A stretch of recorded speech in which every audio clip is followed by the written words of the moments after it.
Okay, so for trainers, I do want to talk about what I think is really important to do in order to help clients get the best results possible.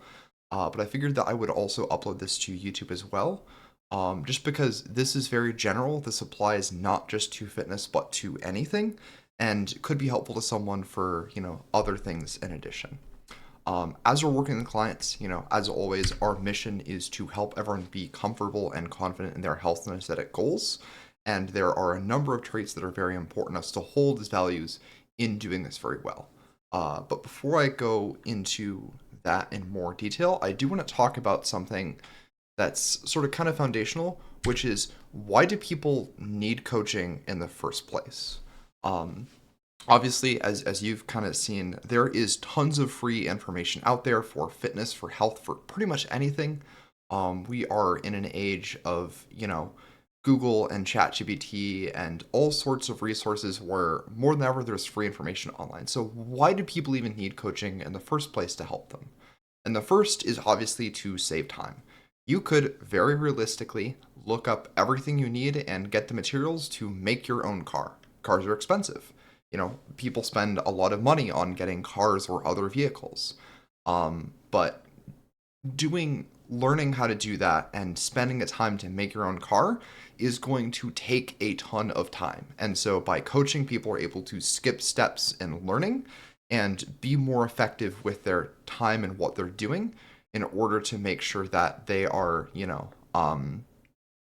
getting as much as possible out of their time and being as productive as possible.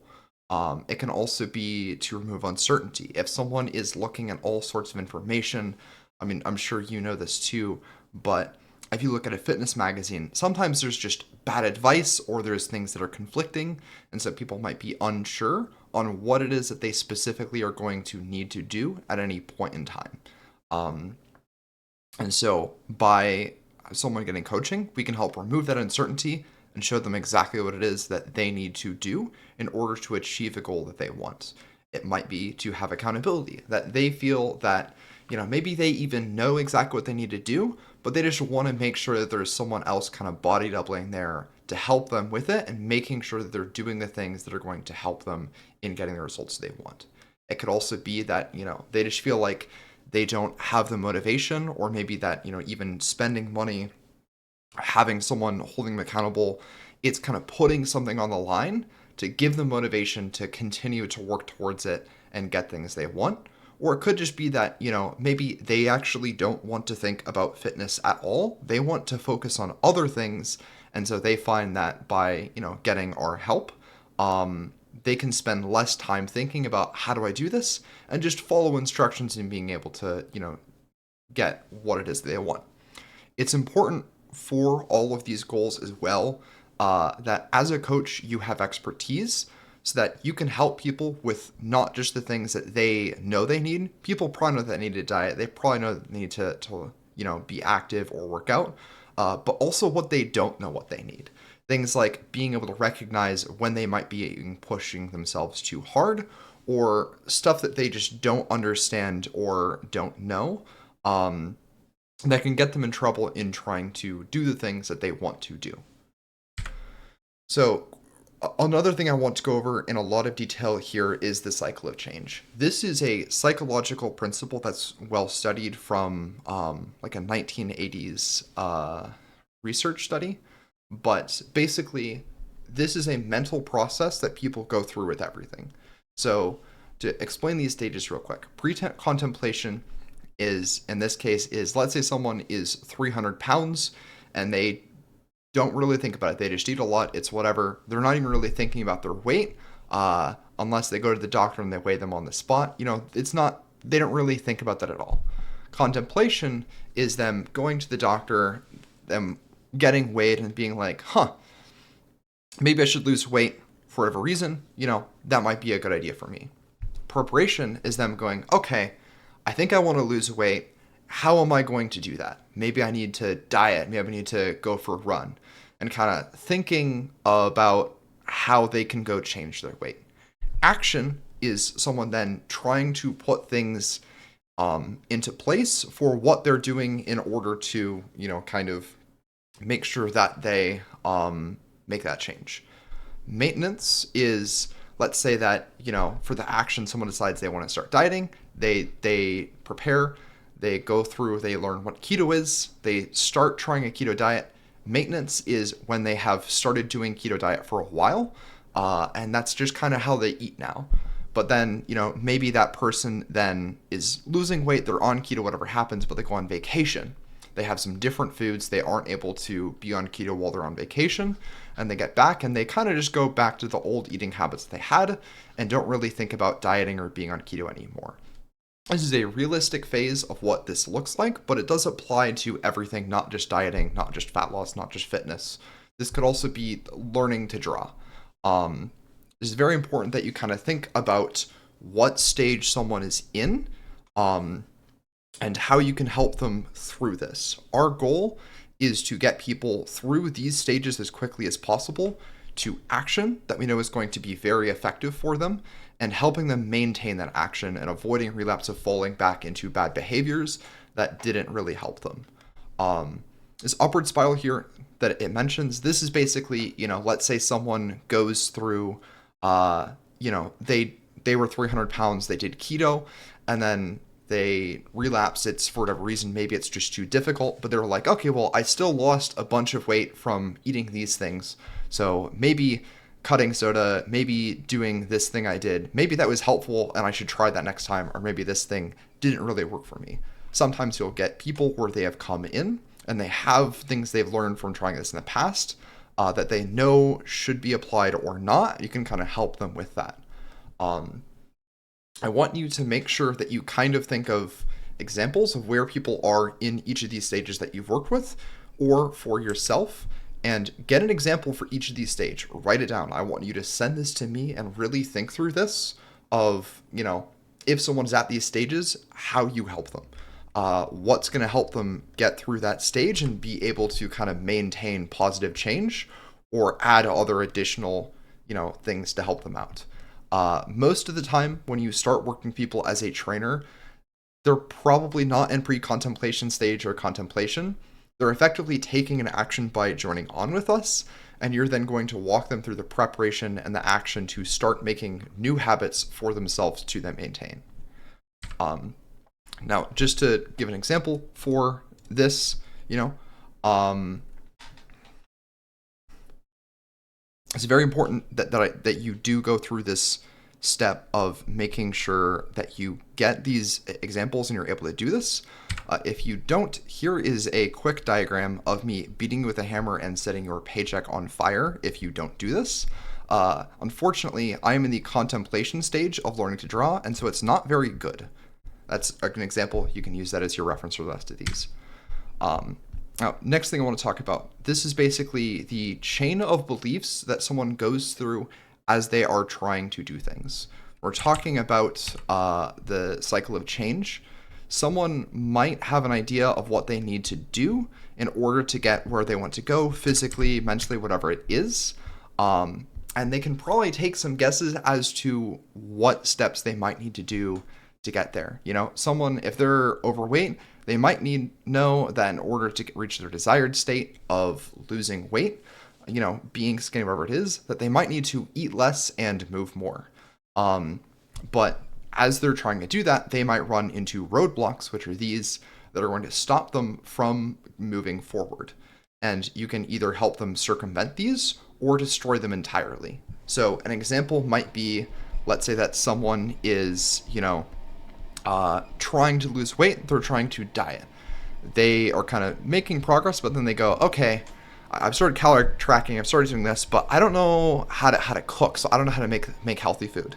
You could either try and circumvent that issue by being like, okay, well, here's how you can adjust what you're eating when you go out and use a calorie tracker to figure out how to eat healthier food from stuff that you're not making. Or you can try and destroy that obstacle entirely and go, okay, let's help you learn how to cook so that this obstacle of I don't know how to cook is not a problem anymore. Depending on the person and the obstacle, you might find that each of these approaches works, better or worse. some situations might make it difficult for someone to do one thing or another, and being able to get over those obstacles or not, and what kind of approach works best for them, depending on what it is and the person themselves. Whether you should challenge the kind of mental belief they have that's stopping them from making progress, or help them getting around it. Um, in line with this, I want to talk about personality traits, as these are often relevant for how you approach these with individual people. This is the Big Five personality scale. I'm going to use it as a reference here because it's a common one I think you can kind of see in people. Each of these is sort of like a scale, so someone can be high on openness or low on openness, or high on neuroticism or low on neuroticism. And there's going to be differences in how they respond to advice or things that you give them depending on where they are in that. And it's important that you kind of recognize that, in them in order to do a good job in helping them. So, for example, if someone is very neurotic, they're probably very specific. They want to be sure that when they're doing workouts, they're doing everything perfectly, that they're following the rest periods exactly, that they're, have the best workout program possible. They're going to be very specific on that. In communication, they might be really nervous that I need to make sure that I'm getting things, or I'm getting understood, things like that. And that can be tricky, and then it might mean that, they're over focusing on small details, and you have to help them see the bigger picture, or, help them avoid some of the things that might be causing them anxiety, and that's making it more difficult for them to kind of stick with any plans that you give them. Versus on the other end, if someone is very low in neuroticism, they're not really, kind of thinking about anything, you might find that maybe they just sort of don't really pay attention to some of the small details, and that maybe you have to encourage them more on, hey, here's how you can do this thing better or this thing better, and trying to get them, to do the right thing in order to get the best results possible. Now, you're going to see all these in different ways. Some of them you're going to see less from communication, and it more just might be in how they receive how you talk about things. So, if someone is like very agreeable, they might even be, I've seen this a couple times where they might do something like, if you're not ask a question because they're worried about bothering you. They're just very trying to be really kind to you. And oh, if there's no response, then it's whatever. And there's other people where they might get really upset by that very quickly, and you have to comfort them more. Each of these is just going to depend on the person, and it's kind of important to sort of recognize some of these traits that you're going to see between different people, and what ways you might be able to help them through these issues. Through issues that might arise because of their specific personality traits. What ways you can encourage them specifically that is going to help. I found, as another example of this, with my dad, if I call him a bitch, he will work harder a lot of times. There was a point where I was working out with my dad a while back, and we were going to do squats. And he was like, oh, I'm only going to use this weight today. And I was like, okay. Yeah, I didn't know I was working out with someone who is, bench was stronger than their squat because he'd done it earlier that week, and he had done more for that exercise.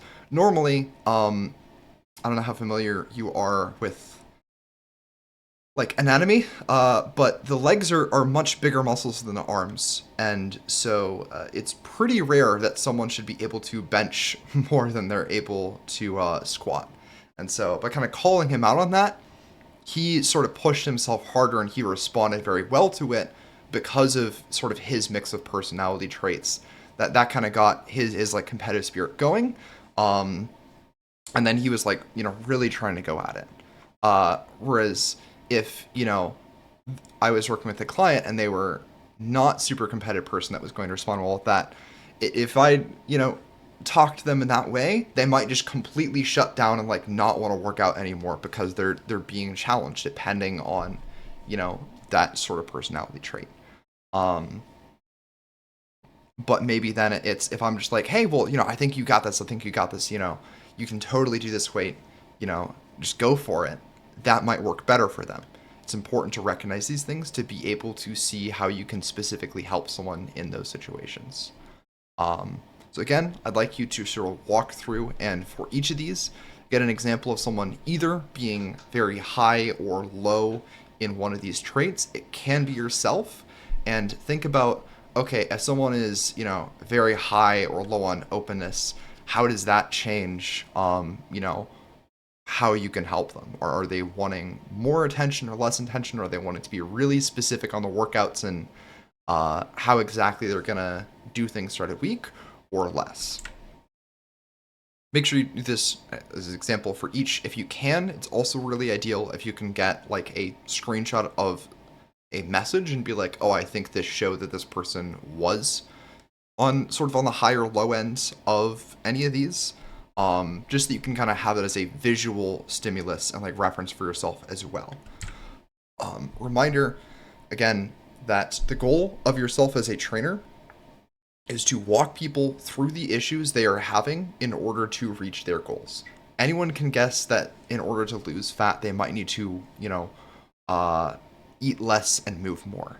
These obstacles can be physical in terms of limitations that they have in their body and their environment, or mental in terms of just how they're thinking.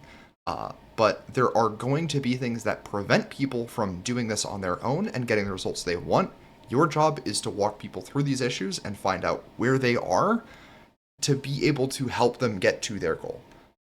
That's functionally your goal, like what you're going to be doing day to day, and it is often a lot more psychological than it is an anatomy or physiological sort of thing of knowing how to train that is kind of the limit for people. So pay attention to these sort of psychological triggers, these factors, and figure out how you can best help people.